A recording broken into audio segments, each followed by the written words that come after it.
نصلي ونسلم على رسوله الكريم أما بعد فأعوذ بالله من الشيطان الرجيم بسم الله الرحمن الرحيم عن عمران بن حسين قال النبي صلى الله عليه وسلم لأبي يا حسين كم تعبد اليوم إلها قال أبي 7 6 في الأرض وواحدا في السماء قال فأيهم تعد لرغبتك ورهبتك قال الذي في السماء قال يا حسين أما إنك لو أسلمت علمتك كلمتين تنفعانك قال فلما أسلم حسين قال يا رسول الله صلى الله عليه وسلم علمني الكلمتين اللتين وعدتني فقال قل اللهم ألهمني رشدي وأعذني من شر نفسي رواه الترمذي قل اللهم ألهمني رشدي وأعذني من شر نفسي۔ حضرت عمران ابن حسین سے روایت ہے، وہ فرماتے ہیں کہ نبی اکرم صلی اللہ علیہ وسلم نے میرے والد سے ارشاد فرمایا کہ اے ابو حسین، تم آج کل کتنے معبودوں کو پوجتے ہو؟ مشرک تھے نا جی، بت پرست تھے، تو بت پرست ایک خدا کو نہیں پوجتے، بت پرست کئی خداؤں کو۔ اچھا، تو حضور نے پوچھا تم آج کل کتنے خداؤں کو پوجتے ہو؟ بولنے لگے 7 خداؤں کو ہم پوجتے ہیں جی، جس میں سے 6 زمین کے ہیں، 1 آسمان کا ہے۔ نبی اکرم صلی اللہ علیہ وسلم نے ارشاد فرمایا کہ تم ان میں سے خوف اور امید کس خدا سے رکھتے ہو؟ کیونکہ وہاں پہ لات، منات، عزا، حبل، یہ سارے خدا وہاں پہ موجود تھے۔ تو انہوں نے کہا کہ جو ہم آسمان والا پوچھتے ہیں نا جی، ایشور، پرماتما، جو بھی یہ آج بھی اس کو اسی طرح یہ بولتے ہیں، اس سے ہم امید اور خوف رکھتے ہیں۔ میرے آقا جی علیٰ نبینا علیہ الصلوۃ والسلام نے ارشاد فرمایا اے حسین، اگر تم مسلمان ہو جاؤ تو میں تمہیں 2 دعائیں ایسی سکھاؤں گا جو تمہیں بہت زیادہ فائدہ دیں گی۔ فرماتے ہیں جب حسین مسلمان ہو گئے تو عرض کیا یا رسول اللہ صلی اللہ علیہ وسلم، مجھے وہ دعائیں سکھائیے جس کا آپ نے مجھ سے وعدہ کیا تھا۔ فرمایا یہ پڑھا کرو اللہم الہمنی رشدی واعذنی من شر نفسی، اے اللہ مجھے میری ہدایت کا الہام کر اور مجھے میرے نفس کی شرارت سے پناہ دے۔ یہ 2 دعائیں الحمدللہ رب آقا جی علیہ نبینا علیہ الصلوۃ والسلام نے ان کو سکھائیں۔ دنیا کا سب سے بڑا دھوکہ کیا ہے؟ دنیا کا سب سے بڑا دھوکہ یہ ہے کہ میں حق پر ہوں باقی غلط۔ یہ دنیا کا سب سے بڑا دھوکہ ہے کہ جس راستے پہ جو سوچ اور جو نظریات عقائد میرے ہیں وہ بالکل ٹھیک ہے جی، باقی سب جہنمی۔ ایک شخص سے میری ملاقات ہوئی تو وہ کہنے لگے کہ پاکستان میں، ہندوستان میں ایک بھی مسلمان نہیں ہے، سارے مشرک ہیں۔ میں نے کہا اچھا چلیں ٹھیک ہے، تو مسلمان کہاں پہ ہیں؟ انہوں نے کہا جی صرف سعودیہ کے اندر مسلمان ہیں، باقی سارے مشرک اور کافر پوری دنیا کے اندر کافر رہتے ہیں۔ میں نے کہا اچھا جی اس کی وجہ کیا ہے؟ اس کی وجہ کیا ہے؟ کہنے لگی وہ صحابہ کی اولاد ہیں، تو صحابہ کی اولاد کبھی غلط نہیں ہو سکتی۔ میں نے کہا جو آپ ارشاد فرما رہے ہیں وہ تو قرآن اس کو سپورٹ نہیں کرتا ہے۔ قرآن تو کہتا ہے بیٹا نوح علیہ السلام کا ہو، باپ جس کا نبی ہو، گمراہ تو وہ بھی ہو جاتا ہے۔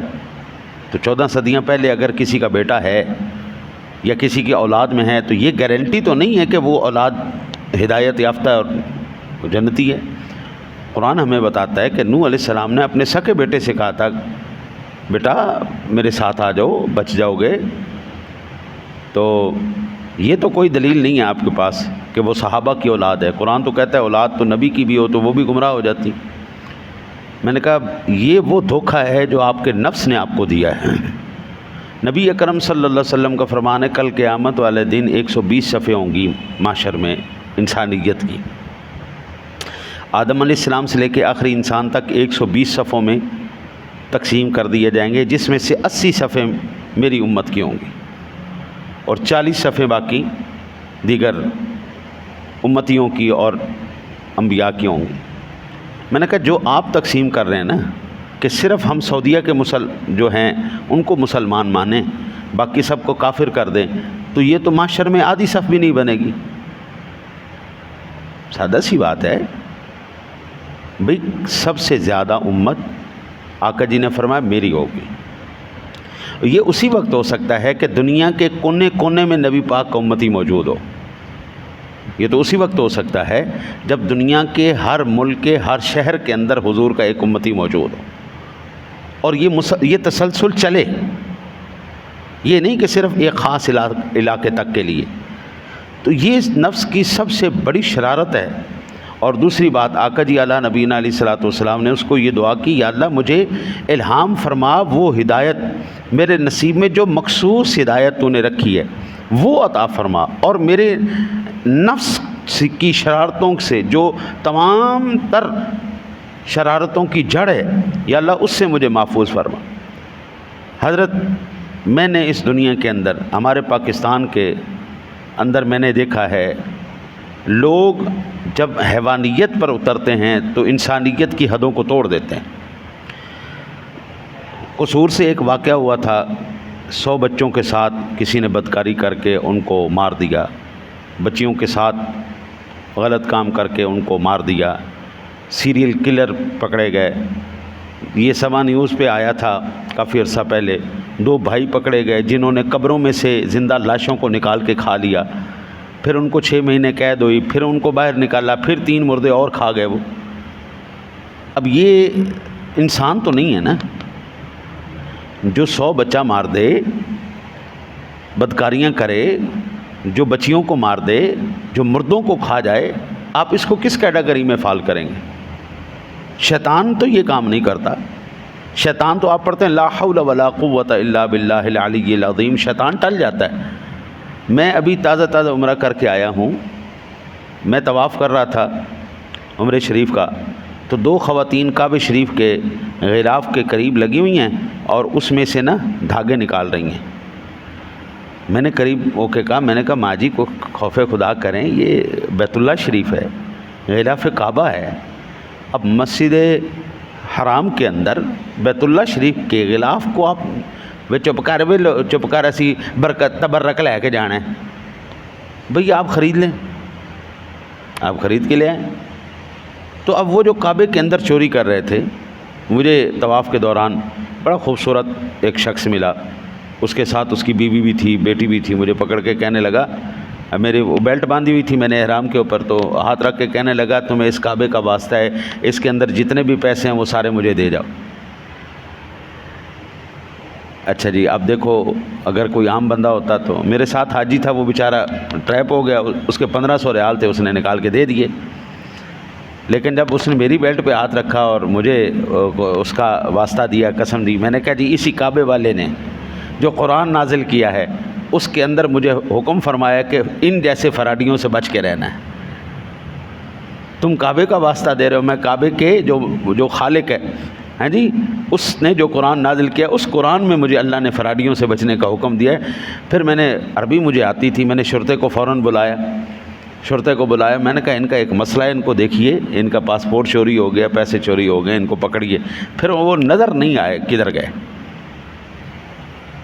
یہ میں جو حرم شریف کے اندر کعبے کے سامنے جو میں حرکتیں دیکھ کے آ رہا ہوں، اب یہ بھی تو انسان ہی ہے نا، لیکن یہ انسانی کیٹیگری میں فال تو نہیں کرتے۔